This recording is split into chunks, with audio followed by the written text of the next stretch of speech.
Hello student, once again I am going to start weavers, awareness, smelters and factory owners as part 2. Who were the weavers? Weavers often belongs to communities that specialized in weaving. Their skills were passed on from one generation to the next. The Tanti weavers of Bengal, the Julahas or the Momin weaver of the North India, cells and cacolers and divances of South India are some of the communities famous for weaving. Weavers वैसे लोग उस समुदाय के लोग थे जो weaving में specialised थे। उनका स्किल जो था वन जनरेशन टू अदर में पासेस हो रही थी, जिसमें बंगाल के तांती वीवर्स का नाम आता है और नॉर्थ इंडिया में जुलाहास थे मोमिन वीवर्स के रूप में, सेल्स कोई कलर थे डिवेंजेस साउथ इंडिया वाले। इस तरह के कम्युनिटीज़ जो थे वह फेमस फॉर वीविंग में थे। The first stage of production was spinning. इसमें जो वीविंग का जो प्रोसेस है उसमें सबसे पहला स्टेज जो आता है प्रोडक्शन का वो स्पिनिंग का होता है। Work done by mostly by women. यहाँ पर स्पिनिंग का जो वर्क होता है that is done mostly by women है। द चरखा एंड द तकली देवर हाउस होल्ड स्पिनिंग इंस्ट्रूमेंट्स। पहले जो मैनुअल स्पिनिंग सिस्टम था जिसमें चरखा और तकली के द्वारा हाउस होल्ड स्पिनिंग का काम होता था इंस्ट्रूमेंट्स के थ्रू। The thread was spun on the charkha and rolled on the takli, है ना। धागा को बुनने के लिए चरखा का इस्तेमाल और रोल डाउन द तकली, उसमें मोड़ने के लिए तकली यूज होती थी। When the spinning was over, the thread was woven into the cloth by the weaver. In most communities, weaving was a task done by the men. Mostly communities में weaving process को complete करने का काम main के through होती थी। And for the colour textiles, कपड़ों को रंगने के लिए the thread was died by the dire, और थ्रेड को डायर के द्वारा जो होता था डाई किया जाता था, कलरिंग की जाती थी, विच इज़ नॉन एज रंगरेज बोलते हैं। For printed cloth the weavers needed the help of specialist block printers known as चिपगर्स। Handlooms, weavings and the occupations associated with the provided livelihood for the millions of Indians. इस तरह का handling weaving का जो है बहुत सारे Indian काम करने वाले जो लोग थे उससे उन लोगों को ऑक्यूपेशन से जुड़ना पड़ा उन्हें बहुत, उन्होंने अपनी जीविकोपार्जन को पूरा करने के लिए। Next, the decline of the Indian textile. The development of the cotton industry in Britain affected textile producer in India. यह कॉटन इंडस्ट्रीज़ का ब्रिटेन में डेवलपमेंट जो है वह भारत में हो रहे धीमी गति से जो प्रोडक्शन हो रही थी कॉटन का, उस पर बहुत बड़ा प्रभाव डाला गया। Producer in India and several ways. First है मतलब बैडली अफेक्टेड हुआ। First, Indian textiles now had to compete with the British textile in the European and the American markets. सबसे पहले तो इंडियन टेक्सटाइल्स जो थी वह ब्रिटिश टेक्सटाइल्स के साथ कॉम्पीट करने की कोशिश में थी, पर प्रतिस्पर्धा में थी यूरोपियन और American market. Secondly, the exporting textile to England, और यहाँ से जो माल था इंडिया का वो इंग्लैंड के लिए भेजा रहा था। So became increasingly difficult since very high duties और imposed on Indian textiles imported into Britain. और उसके बाद जब कंप्लीटेड माल होता था उसको भारत में एक हाई इम्पोज्ड रेट में लाया जाता था। By the beginning of the 19th centuries, the English made cotton textile successfully ousted Indian goods from their traditional markets in Africa, America and Europe. इन जगहों में जो है 19th सेंचुरी के टाइम पीरियड में अंग्रेज़ों ने भारतीय टेक्सटाइल्स गुड्स को ट्रेडिशनल मार्केट के अपने यहाँ जो है अफ्रीका, अमेरिका और यूरोप जैसे देशों में वह सेल करना शुरू कर दिया। Thousands of weavers in India were now thrown out of the employment. Condition यह हो गई थी कि जो भारतीय वीवर्स लोग थे वो अपने रोजगार को खो रहे थे, thrown out of the employment. Bengal weavers were the worst hit, और इसमें सबसे बड़ा जो ख़राब स्थिति थी वो बंगाल की वीवर्स की थी। English and European companies stopped buying Indian goods and their agents no longer give out. Actually इस कंडीशन से जो है इंग्लिश और यूरोपियन कंपनी जो थी वो स्टॉप्ड बाइंग इंडियन गुड्स, वहाँ की भारतीय वस्तुओं को लेना पर रोक लगा दी थी, नहीं खरीद रही थी। And their agents no longer give out, उनके एजेंट्स बाहर नहीं हो पा रहे थे। कंडीशन बहुत ख़राब हो चुका था भारत का वीविंग प्रोसेस को लेकर के। Advances to weaver to secure supply, so distressed weavers wrote petitions to the government. इसलिए जो भारतीय वीवर्स जो डिस्ट्रेस्ड कंडीशन में थे, जो बहुत ही ज़्यादा परेशान दुखित थे, उन्होंने सरकार के पास एक पिटीशन जारी की, पत्र लिखकर दिया कि उनकी मदद की जाए, government to help them, but worse was still to come. लेकिन कंडीशन जो थी वो बनी हुई थी। By the 1830 the British cotton cloths flooded India market. 1830 के टाइम पीरियड में ब्रिटिश कॉटन क्लॉथ जो थी भारत में बहुत तेज़ी से बढ़ी, मतलब फ्लडेड हुई, बहुत ज़्यादा आई। In fact the 1880 the 2/3 of the all cotton cloths worn by the Indians were made of cloth produced in Britain.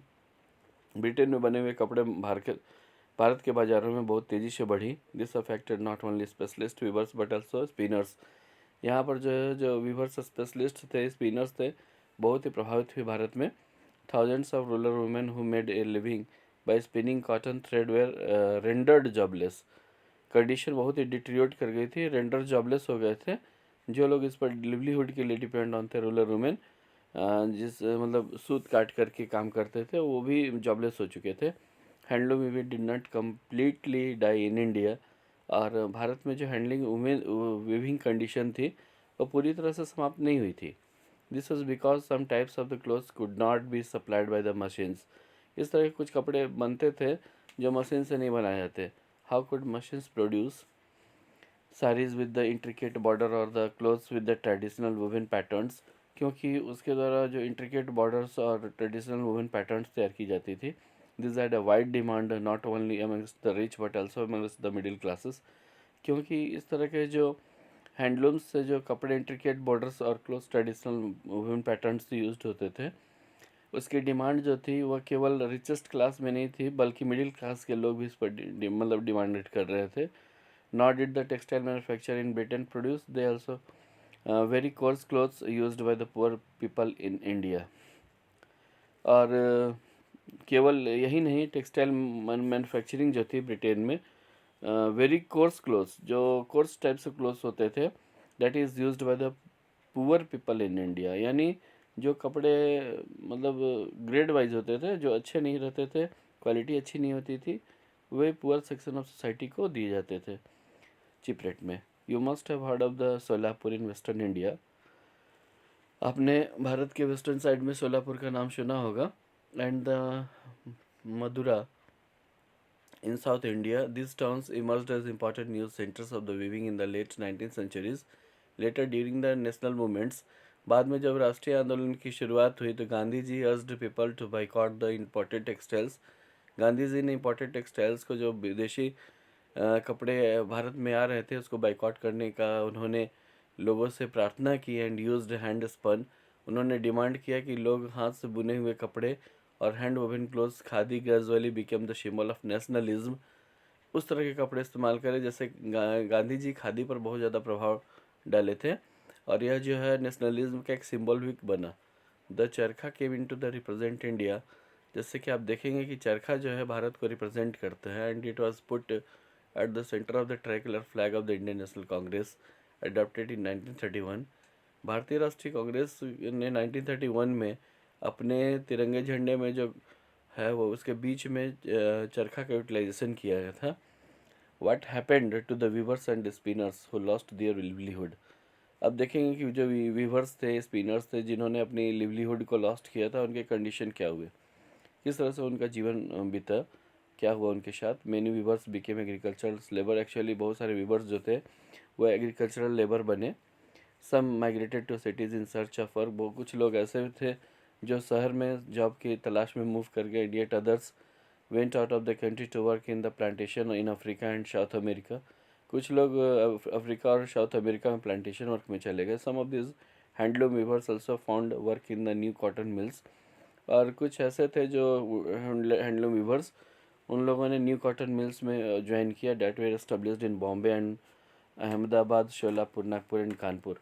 Okay, now will see here the cotton mills come up. जब धीरे धीरे कॉटन मिल्स का आगमन हुआ, the first cotton mill in India was set up at as a spinning mill in the Bombay in 1854।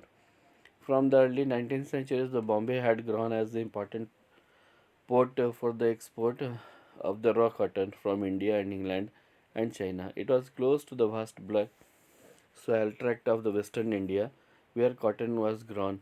Actually आप देखोगे कि भारत में जो है कॉटन मिल बहुत तेज़ी से जो है सेटअप किया गया। फर्स्ट टाइम बॉम्बे में 1854 में इस्टेब्लिश किया गया। और अर्ली 19th सेंचुरीज़ यहाँ पर इम्पॉर्टेंट पोर्ट जो है जहाँ पर रॉ कॉटन प्लांट होता था, जैसे इंग्लैंड और चाइना में भी इसको भेजा जाता था, क्योंकि यहाँ पर भास्ट ब्लैक सॉइल का ट्रैक्ट है वेस्टर्न इंडिया में। यहाँ पर कॉटन की खेती बहुत तेज़ी से होती है। When the cotton textiles mills came up, they could get supplies of the raw materials with easy. चूँकि यहाँ पर कॉटन टेक्सटाइल्स मिल का सेटअप इसलिए हुआ क्योंकि यहाँ पर आसानी से रॉ मटेरियल जो है इजी वे में सप्लाई हो सकी थी। Now we will see here by 1900 over 84 mills started operating in Bombay. लगभग 19वीं शताब्दी तक में देखा जाए तो 84 मिल स्टार्टेड हो गए थे जो बॉम्बे में ऑपरेट हो रहे थे। Many of this were established by the Parsi and the Gujarati businessman who had made their money through the trade with China. क्योंकि ये पारसी और गुजराती लोग ऐसे बिजनेसमैन थे जिन्होंने अपना जो है ट्रेड स्टार्टेड किया था चाइना के साथ में अपने संपत्ति को बढ़ाने के लिए, made their money. So mills came up in order other cities too. उसके बाद बॉम्बे के बाद धीरे धीरे और भी दूसरे शहरों में मिल डेवलप्ड होने लगा, विकसित होने लगे, सेटअप होने लगी। First mill in Ahmedabad started in 1861. A year later, in the mill was established in Kanpur in the United Provinces. Growth of cotton mills led to the demand of the labor. Actually धीरे धीरे जब cotton mills developed होने लगी तो labour का demand होने लगा। Thousands of poor peasants, artisans, agricultural labourers move to the cities to work in the mills. In the first few decades, पहले कुछ दशकों में देखा गया जो इसके अस्तित्व थे और मेंटेन रहे existence. The textile factory industry in India faced many problems. Bharat में सूती वस्त्र उद्योग जो सेटअप हुआ उसमें फर्स्ट टाइम बहुत सारे प्रॉब्लम फेस्ड किए।